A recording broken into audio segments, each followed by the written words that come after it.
দর্শক, আমি এই মুহূর্তে দাঁড়িয়ে আছি জয়পুরহাট জেলার সীমান্তবর্তী একটি জেলা পাঁচবিবি উপজেলা।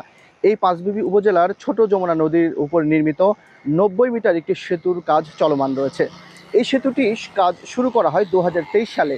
এখন পর্যন্ত 2.5 বছরে সেতুর কাজ হয়েছে প্রায় অর্ধেক। আমরা যদি একটু দেখাই আপনাদেরকে, এই সেতুটির উপর দিয়ে কিন্তু প্রতিদিন কয়েক হাজার গাড়ি চলাচল করে। বিশেষ করে এই সেতুর পাশে একটি বিকল্প সেতু তৈরি করা হয়েছে, কাঠের ব্রিজ তৈরি করা হয়েছে। এই কাঠের ব্রিজ দিয়ে কিন্তু প্রতিদিন হাজার হাজার মানুষ জীবনের ঝুঁকি নিয়ে চলাচল করছে। আমরা যদি একটু দেখাই যে ইতিমধ্যেই এই এই এই ব্রিজ, কাঠের ব্রিজের উপর দিয়ে ঝুঁকি নিয়ে কয়েক হাজার মানুষ প্রতিদিন চলাফেরা করে এবং তাদের যেই পথচারীদের আমরা দুর্ভোগের কথা শুনতে পেরেছি, জানতে পেরেছি যে এর আগে এই 2.5 বছরে 2বার এই যেই বিকল্প সেতুটি রয়েছে বা বিকল্প ব্রিজটি রয়েছে সেটি কিন্তু ভেঙে গিয়েছিল এবং কয়েকটি দুর্ঘটনার খবর আমরা এখানে পেয়েছি। আমরা যদি একটু এই পাশে দেখাই যে প্রতিনিয়তই কিন্তু এই গাড়িগুলো থেমে থেমে এই গাড়িগুলো পার হচ্ছে এবং তাদের যে কষ্টের কথা আমরা শুনেছি, একটি গাড়িকে ঠেলে ঠেলে উপরে তুলতে হচ্ছে, আবার গাড়ি ধরে ধরে কিন্তু এই ব্রিজটি পার হতে হচ্ছে। আমরা এখানকার মানুষের সাথে কথা বলেছি, তারা প্রতিনিয়তই ঝুঁকি নিয়ে এই ব্রিজটি পার হচ্ছেন।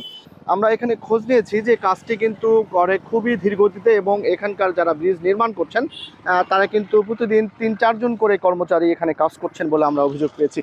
ইতিমধ্যে আজকে যদি আমরা দেখাই, আমরা 4 থেকে 5 জন মানুষকে দেখতে পাচ্ছি যে তারা এখানে ব্রিজের নির্মাণের কাজ করছেন।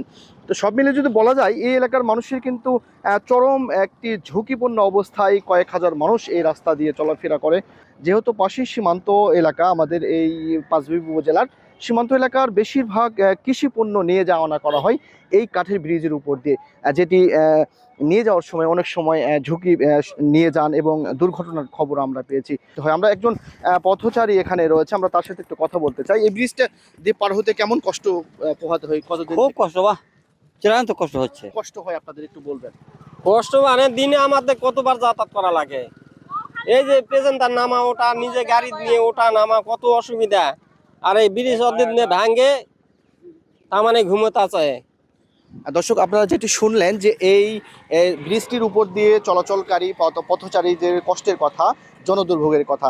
এই এলাকার যে হাজার হাজার মানুষ প্রতিদিন চলাচল করে, তাদের দাবি এই ব্রিজটি কর্তৃপক্ষ দ্রুত নির্মাণ করে দেখ এবং এই ব্রিজটির যে চলমান কাজ রয়েছে এই কাজগুলো দ্রুত সম্পন্ন করে তাদের চলাচলের পথ সহজ করে দিবেন, এমনই প্রত্যাশা এই এলাকার মানুষের।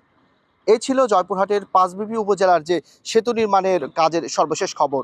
Abdullah Al Mamun, star news, Joypurhat.